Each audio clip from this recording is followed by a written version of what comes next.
வணக்கம். இன்றைக்கி நம்ம பார்க்க போகிற சமையல் ஒரு 4 விதமான சட்னி ரெசிபி தான் பார்க்க போகிறோம். இட்லி, தோசை, ஊத்தப்பம் எல்லாத்துக்குமே நல்லா அட்டகாசமாகவும் இருக்கும், ஈஸியாகவும் இருக்கும். வாங்க இந்த அருமையான 4 விதமான சட்னி ரெசிபி எப்படி செய்யலாங்கிறத பார்க்கலாம். தேவையான அளவுக்கு எண்ணெய் விட்டுக்கலாம். எண்ணெய் சூடானதும் ஒரு 15 வரமிளகா சேர்த்துக்கலாம். இது எல்லாமே சின்ன சின்ன வரமிளகா, அதனால் நான் வந்து 15 எடுத்திருக்கேன். இது காரமும் கம்மியாக தான் இருக்கும். பெருசாக இருந்துச்சுன்னா நீங்கள் 6 இல்லை ஒரு 5 எடுத்துக்கோங்க போதும். இது காரம் அவ்வளோவா இருக்காது. இப்போ பாருங்கள், வரமிளகா நல்லா உப்பி வந்துருச்சு. இப்போ இதை எடுத்துடலாம். இதை தனியாக வேறு பிளேட்டுக்கு மாற்றிக்கலாம். இப்போ 1 டேபிள் ஸ்பூன் அளவுக்கு தாளிப்பு வடகம் சேர்த்துக்கலாம். இது வந்து ஈஸியாகவே கிடைக்கும் கடைகளில். மீடியமான ஃப்ளேமில் இதை நல்லா வறுத்துக்கலாம், கருக விட்டுறக்கூடாது.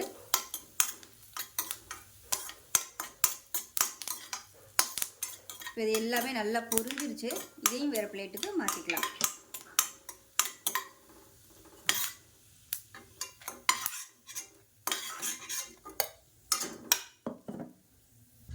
இப்போ எல்லாத்தையும் எடுத்தாச்சு. மீடியம் சைஸாக ஒரு பெரிய வெங்காயம் நீளமாக நறுக்குனதை சேர்த்துக்கலாம்.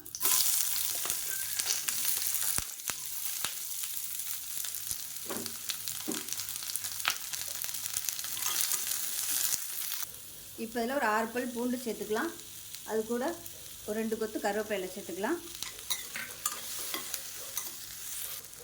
இப்போ இதில் மீடியம் சைஸாக 2 தக்காளி நறுக்குனதை சேர்த்துக்கலாம். உப்பு கொஞ்சமாக சேர்த்துக்கலாம். இப்போ பாருங்கள், தக்காளி நல்லா லேசாக வதங்கிடுச்சு. இப்போ நல்லா ஒரு 3 ஸ்பூன் அளவுக்கு துருவன தேங்காய் சேர்த்துக்கலாம். இப்போ இதையும் சேர்த்து நல்லா வதக்கிக்கலாம். தேங்காய் வந்து ஆப்ஷனல் தான், சேர்த்திங்கன்னா டேஸ்ட் நல்லாயிருக்கும். சேர்க்கலைன்னா அது ஒரு டேஸ்ட்டில் இருக்கும். அவ்வளோதான். இப்போ கேஸ் அமர்த்திடலாம். இப்போ நம்ம ஃபஸ்ட்டு பொடிச்ச வரமிளகாயும் இந்த கருவடகமும் மிக்சியில் போட்டு வச்சுருக்கேன். இப்போ தனியாக பொடிச்சிட்டு வந்துடலாம். நல்லா ஆறுனதுக்கப்புறம் பொடிக்கணும்.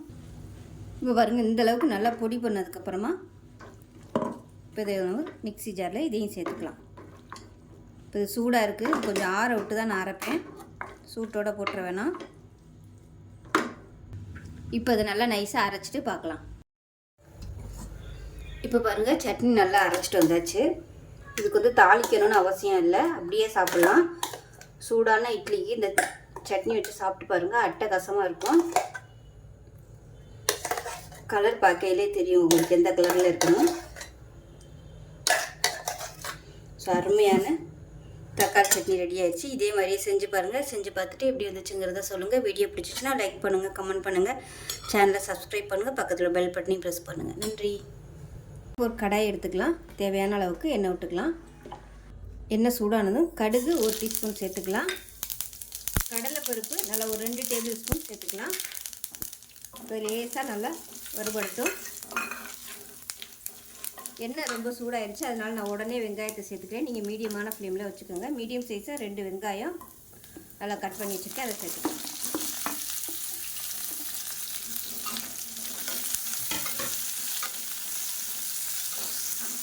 இது கூடவே 10லேருந்து 12 வரமிளகா சேர்த்துக்கலாம்.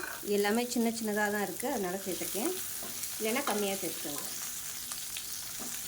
இப்போ வெங்காயம் லேசாக வதங்குது, கண்ணாடி பதம் வதங்கினா போதும், ரொம்ப வதக்கணும்னு அவசியம் இல்லை. இதில் ஒரு கைப்பிடி புதினா சேர்த்துக்கலாம். அதே மாதிரி ஒரு கைப்பிடி கொத்தமல்லியில் சேர்த்துக்கலாம். ஒரு கைப்பிடி கருவேப்பிலையில் சேர்த்துக்கலாம். இப்போ இதில் புளி சேர்த்துக்கலாம். தக்காளி சேர்க்காதனால இந்த அளவுக்கு ஒரு 4 கொட்டை அளவுக்கு புளி சேர்த்துக்கலாம். இப்போ இதையும் சேர்த்து நல்லா வதக்கிக்கலாம். இதில் கொஞ்சமாக உப்பு சேர்த்துக்கலாம். இப்போ வெங்காயம் தக்காளி இப்போ பாருங்கள், வெங்காயம் நல்லா வதங்கிடுச்சு. இப்போ கேஸ் அமர்த்திட்டு இது நல்லா ஆறணும். ஆறுனதுக்கப்புறம் மிக்சி ஜாரில் சேர்த்து ரொம்ப நைஸாக இல்லாமல் கொஞ்சம் குறைன்னு இருக்கிற மாதிரி அரைச்சிட்டு பார்க்கலாம். இப்போ பாருங்கள், சட்னி நல்லா அரைச்சாச்சு. இப்போ அதே பேனில் தாளித்து விட்டுக்கலாம். கொஞ்சமாக எண்ணெய் விட்டுக்கலாம். எண்ணெய் நல்லா சூடானதும் 1 டீஸ்பூன் போல் கடுகு சேர்த்துக்கலாம். கொஞ்சமாக ஒரு 3 வரமிளகா விதையை எடுத்துகிட்டு கிள்ளி வச்சுருக்கேன், அதையும் சேர்த்துக்கலாம். இது கூடவே கருவேப்பிலை கொஞ்சம் சேர்த்துக்கலாம்.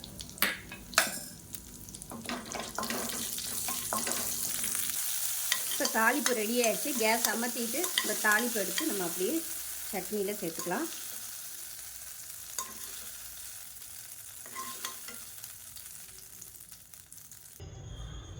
இப்போ பாருங்கள், அருமையான ஒரு வெங்காய கார சட்னி ரெடி ஆயிடுச்சு. ஸோ இதே மெத்தடில் செஞ்சு பாருங்கள். இட்லி, தோசை, ஊத்தப்பம் எல்லாத்துக்குமே அருமையாக இருக்கும். செஞ்சு பார்த்துட்டு எப்படி இருந்துச்சுங்கிறத சொல்லுங்கள்.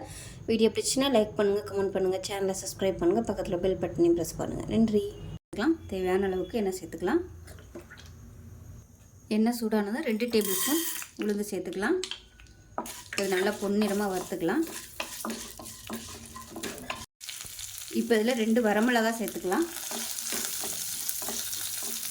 இது கூடவே ஒரு 10லேருந்து 15 சின்ன வெங்காயம் முழுசாக சேர்த்துக்கலாம். 3 பல் பூண்டு சேர்த்துக்கலாம். 4 பச்சை மிளகாய் சேர்த்துக்கலாம். பச்சை மிளகாயை உடச்சிட்டு சேர்த்துக்கணும். இப்போ இதில் ஒரு தக்காளியில் பாதி சேர்த்துக்கலாம். இதுக்கு பதிலாக நீங்கள் புளி சேர்க்குறதுனாலும் சேர்த்துக்கலாம். இப்போ பாருங்கள், எல்லாமே நல்லா வதங்கிடுச்சு. நல்லா ஒரு கைப்பிடி அளவுக்கு ஃப்ரெஷ்ஷான கொத்தமல்லி இலை சேர்த்துக்கலாம்.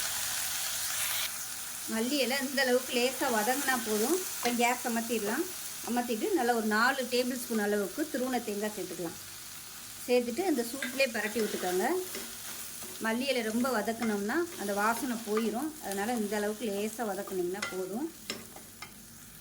இப்போ இதில் உப்பு சேர்த்துக்கலாம். சேர்த்துட்டு இது ஆறுனதுக்கப்புறம் மிக்ஸி ஜாரில் சேர்த்து நல்லா நைஸாக அரைச்சிட்டு பார்க்கலாம்.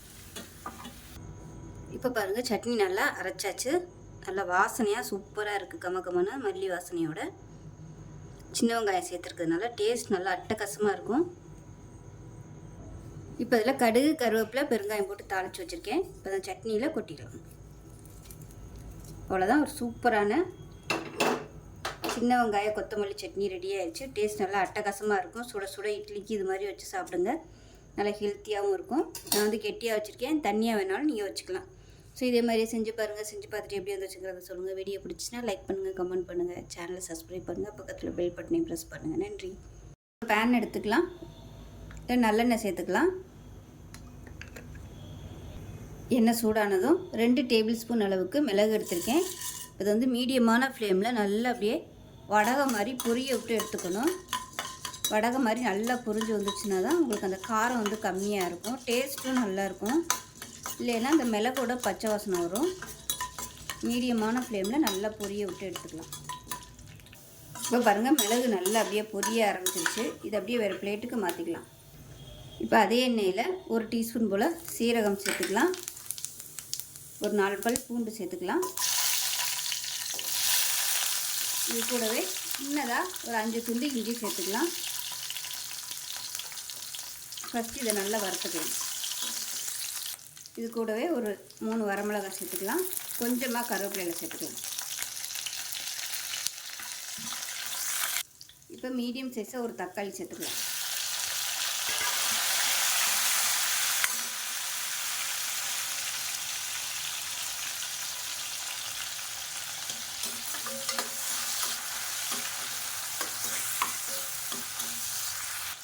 இப்போ உப்பு சேர்த்துக்கலாம்.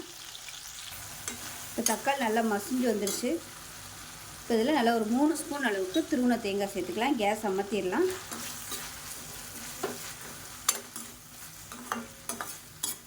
நல்லா ஒரு பரட்டி விட்டுட்டு ஆறட்டும்.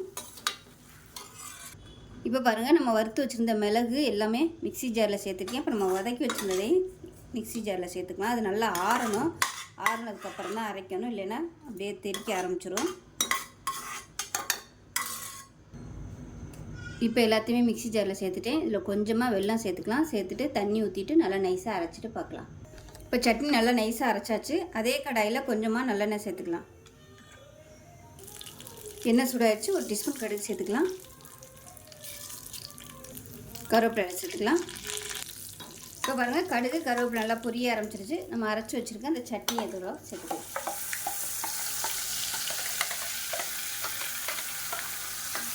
சேர்த்துட்டு நல்லா ஒரு பரட்டி விட்டுக்கலாம். இப்போ சட்னியை சேர்த்துட்டு நல்லா அப்படியே பரட்டியாச்சு. லைட்டாக திக்காக ஆரம்பிச்சிருச்சு. இந்த ஸ்டேஜில் அமர்த்திடலாம். அவ்வளோதான், சூப்பராக இருக்கும். மிளகு சேர்த்துருக்கிறதுனால காரம் தெரியாது. நல்லா அருமையாக இருக்கும். சளி பிரச்சனை இருக்கையில் இந்த மாதிரி சட்னி அடிக்கடி செஞ்சு கொடுங்க. சளி பிரச்சனைலாம் பக்கத்தில் கூட நெருங்காது. டேஸ்ட்டும் சூப்பராக இருக்கும். சுட சுட இட்லிக்கு வச்சு சாப்பிட்டிங்கன்னா அருமையாக இருக்கும். செஞ்சு பாருங்கள். செஞ்சு பார்த்துட்டு எப்படி வந்துச்சுங்கிறத சொல்லுங்கள். வீடியோ பிடிச்சின்னா லைக் பண்ணுங்கள், கமெண்ட் பண்ணுங்கள், சேனலை சப்ஸ்கிரைப் பண்ணுங்கள், பக்கத்தில் பெல் பட்டனை ப்ரெஸ் பண்ணுங்கள். நன்றி. பேன் எடுத்துக்கலாம். கொஞ்சமாக எண்ணெய் விட்டுக்கலாம். 1 டேபிள் ஸ்பூன் அளவுக்கு எண்ணெய் விட்டுக்கோங்க. எண்ணெய் சூடானதும் மீடியம் சைஸாக 2 தக்காளி எடுத்திருக்கேன்.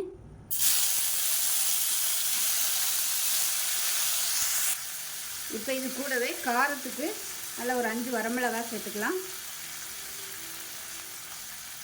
கொஞ்சமாக புளி சேர்த்துக்கலாம். இது எல்லாத்தையும் நல்லா வதக்கிக்கலாம். அந்த தக்காளியை இது கூடவே ஒரு 3 துண்டு கட்டி பெருங்காயம் சேர்த்துக்கலாம். தக்காளி வதங்குறதுக்கு உப்பு சேர்த்துக்கலாம். இப்போ பாருங்கள் தக்காளி நல்லா மசிஞ்சு வந்துருச்சு. இப்போ கேஸ் அமர்த்திடலாம்.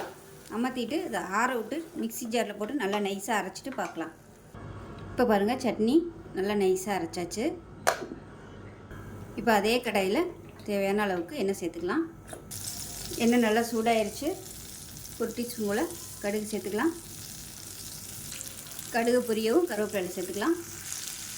3 பல் பெரிய பல்லாக 3 பல் பூண்டு எடுத்துருக்கேன், நச்சு வச்சுருக்கேன், அதை சேர்த்துக்கலாம். இதை நல்லா வதக்கி வச்சுக்கலாம். இப்போ இதெல்லாம் மடித்து வச்சுருக்க தக்காளி சேர்த்துக்கலாம். இப்போ மிக்சியில் இருந்து கொஞ்சமாக தண்ணி சேர்த்துக்கலாம். இப்போ இதில் கலருக்காக 1/4 டீஸ்பூன் போல் காஷ்மீர் ரெட் சில்லி சேர்த்துக்கலாம். இது இருந்தால் சேர்த்துக்கோங்க, இல்லைன்னா ஒன்றும் பிரச்சனை இல்லை. இப்போ கொதி வர ஆரம்பிக்கையில் அடுப்பு நல்லா குறைச்சி வச்சுக்கோங்க. குறைச்சி வச்சுட்டு நல்லா பச்சை வாசனை போக கொதிக்க விட்டுக்கலாம். இப்போ சட்னி நல்லா கொதிச்சிருச்சு. கேஸ் அமர்த்திடலாம்.